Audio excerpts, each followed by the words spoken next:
Continuamos con la lectura del libro El último Perón. Libro de Javier Garín, escritor, historiador. Capítulo 8.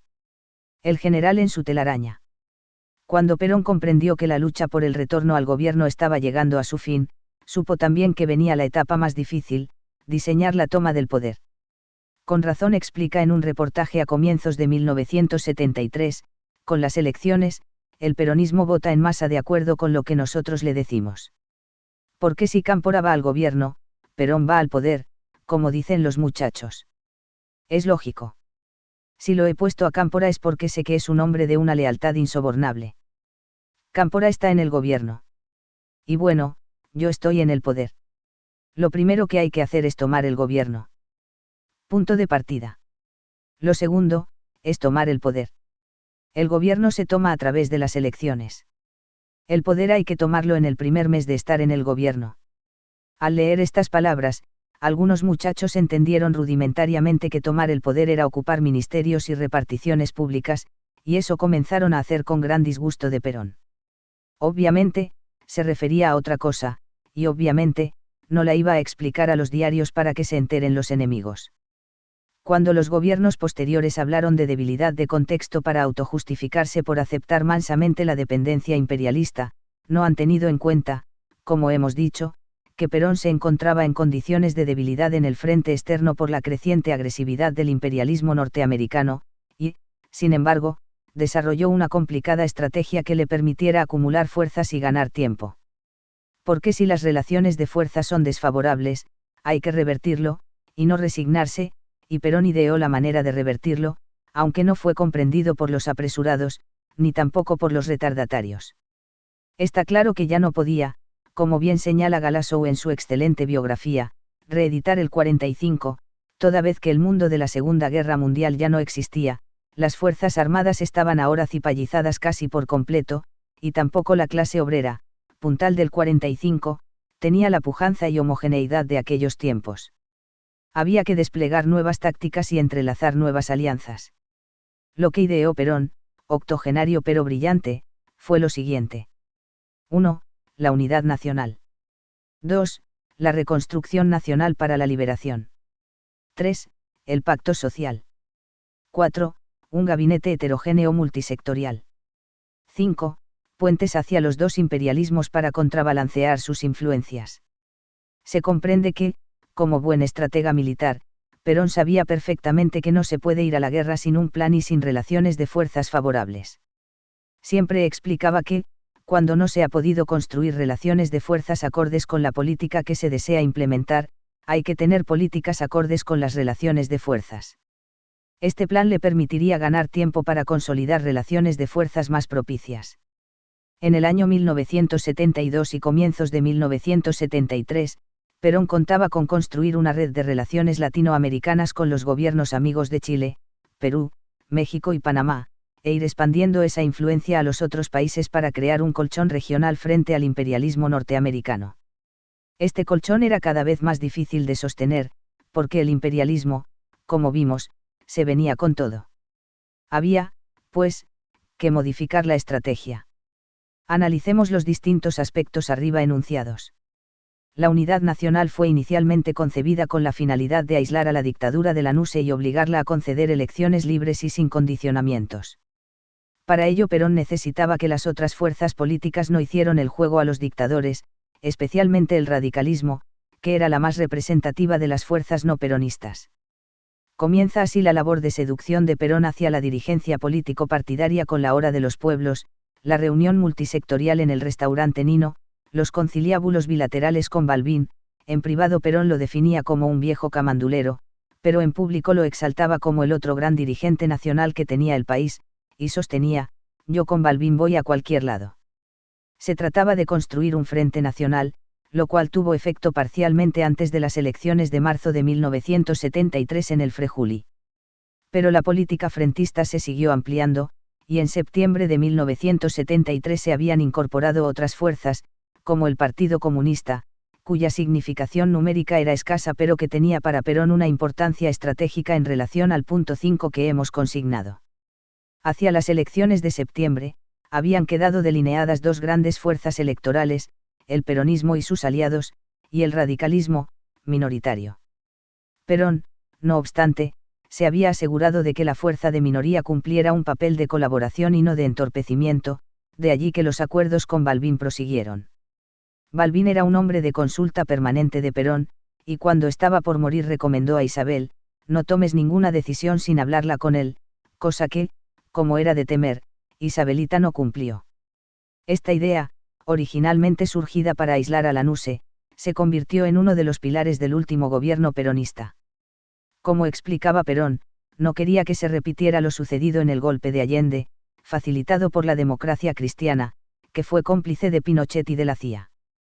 Perón pretendía mantener a los partidos populares comprometidos con su política.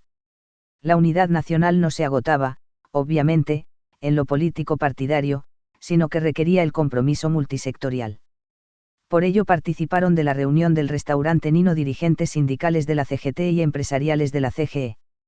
Había que asegurar, asimismo, el apoyo de la Iglesia y también aislar en las Fuerzas Armadas a los elementos pro-imperialistas y procurar ir desterrando de su seno la doctrina de seguridad nacional inculcada por la Escuela de las Américas. Esto último era un proceso que requería tiempo. Podemos decir que el triunfo político de Perón fue tan contundente que, según veremos, hasta entidades tan reaccionarias como la Unión Industrial Argentina y la Sociedad Rural terminaron adhiriendo a la unidad nacional, al punto de que un dirigente de la oligarquía agropecuaria llegó a decirle a Gelbard: ampútenos un brazo, señor ministro, pero no nos ahorque. El discurso de la reconstrucción nacional fue un elemento nuevo introducido por Perón y que causó enorme contrariedad entre los apresurados. Al ampliar las alianzas de sustentación política, Perón necesitaba, obviamente, hacer concesiones discursivas y de ritmo. Debía comprometer a la clase trabajadora, a los empresarios nacionales, a la pequeña burguesía, y tratar de reducir la influencia de los terratenientes y las multinacionales sin desatar la vorágine golpista. Contaba inicialmente con el descrédito de la dictadura de Lanuse y la decisión del imperialismo norteamericano de hacer una impasse en Argentina, siempre y cuando no avanzara la oleada comunista. Perón siempre se había sabido vender como el único hombre capaz de frenar la revolución comunista mediante una política nacional reformista. En una oportunidad confió a un interlocutor conservador que la oligarquía podía elegir entre hacer concesiones a su gobierno o entregarle el cuello al comunismo para ser degollada. De manera que este cambio discursivo implicaba que los objetivos de la liberación y el socialismo nacional quedaban momentáneamente pospuestos, porque primero había que reconstruir el país. Reconstruirlo significaba reparar los daños hechos al aparato productivo y a la infraestructura, pero también a la trama social. Reconstruir era también una manera de reducir la extranjerización sufrida en la economía. De este modo, se consolidaría un escenario más propicio para emprender, como segunda etapa, la liberación nacional. Perón esperaba que los sectores más revolucionarios comprendieran este cambio táctico, y lo explicó muchas veces en sus discursos, pero no logró hacerse entender. La juventud revolucionaria pequeño-burguesa creía que todo era soplar y hacer botella y que el socialismo se podía implantar lanzando consignas y blandiendo los fierros. Interpretó la política de Perón como una traición o una concesión. Como cita Galassou, Adolfo Perlman, del Frente Obrero, observaba a comienzos de 1973, el general viene dirigiendo el movimiento a toda marcha, y si ahora se decide a frenar de golpe, muchos serán los que seguirán adelante y se estrellarán. Así efectivamente sucedió. El tercer punto fue probablemente el más importante, a extremo tal que, cuando Perón vio peligrar su vigencia en junio de 1974, amenazó con renunciar y convocó al pueblo a darle un respaldo masivo y activo. Se trataba del pacto social, la base de su política económico-social. Este pacto se apoyaba en una tregua en la lucha de clases y una suspensión de la puja distributiva hasta encarrilar la economía. Sus sostenedores habrían de ser la Confederación General del Trabajo, dirigida por José Ignacio Rucci, y la Confederación General Económica, cuyo hombre en el gobierno era el ministro de Economía José Bergelbard. La alianza de empresarios nacionales y sindicatos implicaba la instauración de una política de precios máximos para contener la inflación galopante que deterioraba los salarios y la aceptación por los trabajadores de atenuar sus reivindicaciones, mejorando progresivamente su participación en el Producto Bruto Interno, entonces, muy retrasada, hasta alcanzar, hacia 1977, el 48%, según se prometía en el plan trienal. Aquietada mediante este pacto la conflictividad social, se esperaba ir desplegando un conjunto de políticas para mejorar la redistribución, desarrollar la producción industrial mediante medidas proteccionistas y de fomento, modernizar la infraestructura del país, especialmente en el área energética, y nacionalizar paulatinamente los diversos factores de la economía para ponerlos al servicio del proyecto nacional, a la vez que se restaba herramientas a los intereses imperialistas. Entre las nacionalizaciones, tenían especial importancia la del comercio exterior de granos y carnes, de los depósitos bancarios y de la banca extranjera. Los trabajadores obtenían mejoras en su situación laboral a través del dictado de una ley de contrato de trabajo más tuitiva de sus derechos, lo cual se materializó en 1974, con posterioridad a la muerte de Perón. La burocracia sindical consolidaba su sistema de poder a través de la ley de asociaciones profesionales, los industriales obtenían el respaldo del Estado frente a la amenaza de los productos importados y facilidades fiscales y crediticias, así como aseguraban cierto nivel de producción gracias a la reactivación del mercado interno. Los terratenientes se beneficiaban en cuanto quedaba postergada la temida reforma agraria, aunque debían sufrir que el gobierno elaborara y enviara al Congreso un proyecto de ley para gravar la renta normal potencial de la tierra, combatiendo tributariamente los latifundios improductivos. La ley de inversiones extranjeras admitía la intervención de agentes externos en la economía argentina, pero los obligaba a aceptar las condiciones que les fijara el Estado para hacer negocios en el país, etc. En suma, todos obtenían algún beneficio, aunque más no fuera en calidad de no realización de una amenaza, como la reforma agraria para los terratenientes, y a cambio resignaban parte de sus pretensiones.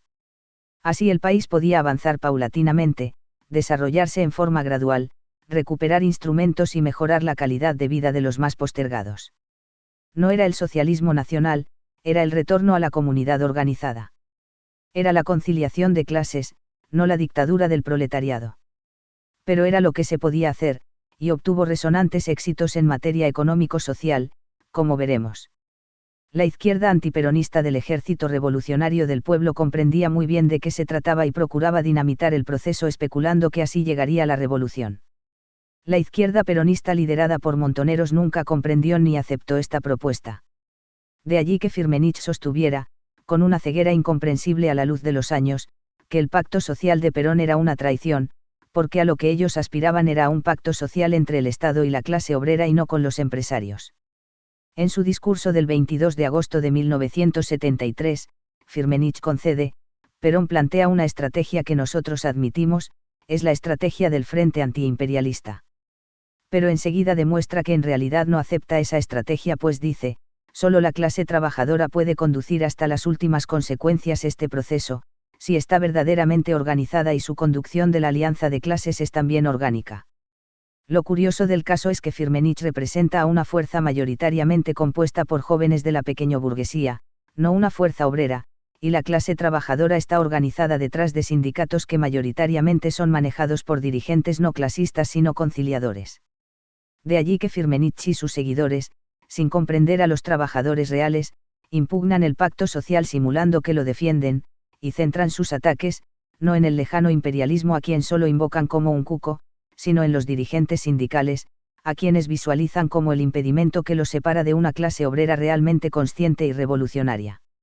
Ello explica los asesinatos de dirigentes sindicales, siendo el caso de Rucci no solo el más notorio sino también el más grave por sus consecuencias, por la cercanía de Rucci con Perón, por la importancia de Rucci para garantizar el pacto social, y por la reacción que produjo precipitando el avance de la derecha en el gobierno. Esta práctica era de tan notable torpeza, que el Ejército Revolucionario del Pueblo, pese a su radicalización, jamás se involucró en la misma, negándose a matar obreros, aunque fueran burócratas, salvo alguna excepción puntual. Así es como los revolucionarios e iluminados de la pequeña burguesía le hacen siempre el juego al enemigo verdadero. Firmenich y la cúpula montonera no querían arreglar con Perón, que era un viejo traidor, pero no tuvieron empacho en arreglar años después con el vendepatria de Menem. La conformación del gabinete de los gobiernos de Cámpora, Lastiri y Perón, expresaba esta política a través de una conformación multisectorial y que propendía al equilibrio. La Confederación General Económica estaba representada por Gelbard en Economía y la CGT por Otero en Trabajo.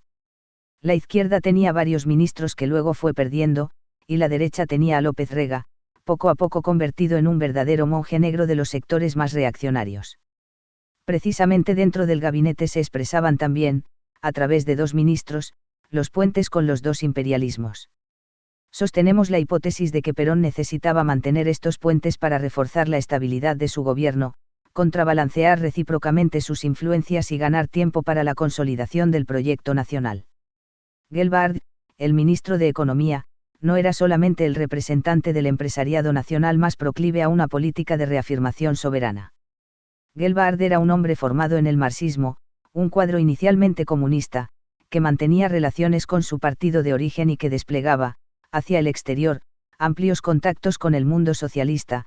En el año 2005 el Partido Comunista difundió su carné de afiliado número 525, corroborando que formó parte del directorio que armó las finanzas locales del comunismo, según una nota de Clarín, lo cual fue durante años un secreto a voces.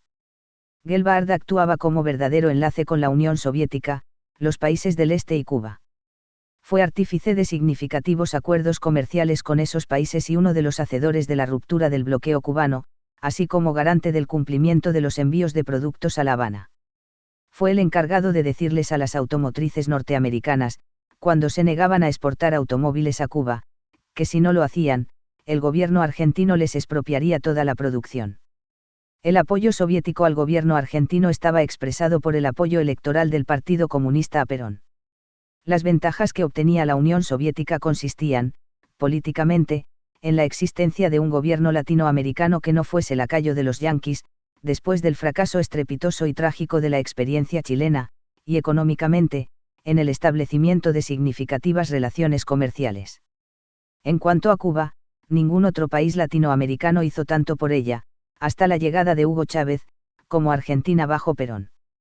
En el libro La voluntad, de Anguita y Caparrós, se relata una interesante conversación que refleja la postura cubana de apoyo al proceso democrático argentino, cuando funcionarios del Ministerio de Relaciones Exteriores cubano reconvienen a dos quejosos funcionarios montoneros, diciéndoles, hay que apoyar la línea democrática del gobierno, no romper con el movimiento nacional.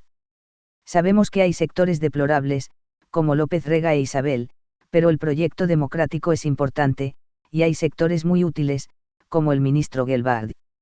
La posición nuestra es que no se pierda de vista lo estratégico del proceso argentino, ahora que reconquistaron la democracia burguesa. Ya sabes tú que la caída de Allende en Chile fue desastrosa desde todo punto de vista. El imperialismo no repara en nada. Allá se mata y se mata.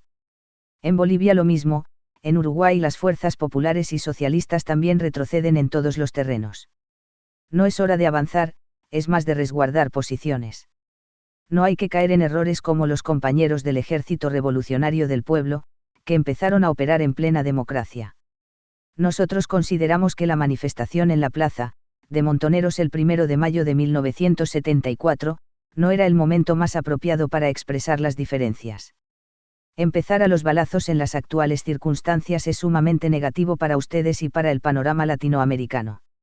No conocemos mejores cuadros políticos que los argentinos, hay que cuidarlos a todos, ninguno debe morir inútilmente. Como se ve, los cubanos aconsejaban a los montoneros atenerse a la legalidad, apoyar al gobierno de Perón y a Gelbard, no emprender acciones armadas y no exponer a sus cuadros a ser destruidos por los fascistas en una lucha armada insensata. Es decir, todo lo contrario de lo que hicieron. El puente con la CIA estaba dado por López Rega, tal como señala, esta vez acertadamente, Firmenich.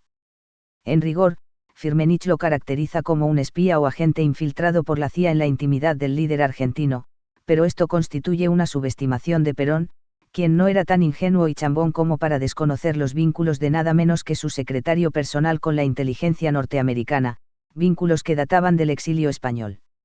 Allí, en 1972, el brujo, según González Hansen, citado por Galassow, se convierte en frecuente interlocutor del embajador norteamericano en España, Robert Hill. Hill había sido agente de la Oficina de Servicios Secretos, antecesora de la CIA, ya desde la década del 40. Había actuado en la intervención norteamericana de Guatemala y sido eficaz operador político de grandes corporaciones económicas con intereses en 12 países latinoamericanos, así como embajador en Costa Rica y El Salvador, defensor de los planes de la United Fruit en Centroamérica y fiel servidor de los intereses multinacionales. Era un hombre de la CIA con importante influencia en el servicio exterior norteamericano, y a partir de diciembre de 1973 sería designado embajador en Argentina. Aunque no existe prueba alguna, es lícito presumir que, mediante López Rega, Perón dejaba una puerta abierta para la negociación con la CIA. Sabía perfectamente que había un margen para operar derivado de la teoría del mal menor, pues la CIA estaba dispuesta, al menos temporalmente, a tolerar el antiimperialismo peronista antes que sufrir un nuevo avance del comunismo en Sudamérica. Gelbard y López Rega actuaban, pues, contrabalanceando influencias imperiales dentro del gobierno. Sin duda, el sistema funcionaba mientras ninguno de estos sectores pudiera autonomizarse, como ocurrió posteriormente, cuando López Rega utilizó todas las relaciones de poder construidas hacia la derecha y el imperialismo para entronizarse a sí mismo después de la muerte de Perón. Quienes tienen una visión pequeño burguesa y moralizante de la política seguramente verán estos delicados manejos entre los factores de poder reales como una muestra de oscuro maquiavelismo, como si la política se pudiera hacer solo con bellas declaraciones de principios, pacíficas marchas de la sal y heroicos asaltos al tren de Santa Clara. Esta era la telaraña que Perón había construido con paciencia y habilidad, y no exenta de riesgos. Había que tener, precisamente, la proverbial habilidad de un Perón para caminar sobre ella sin quedar pegado. Fin del capítulo 8 del libro. El último Perón. De Javier Garín.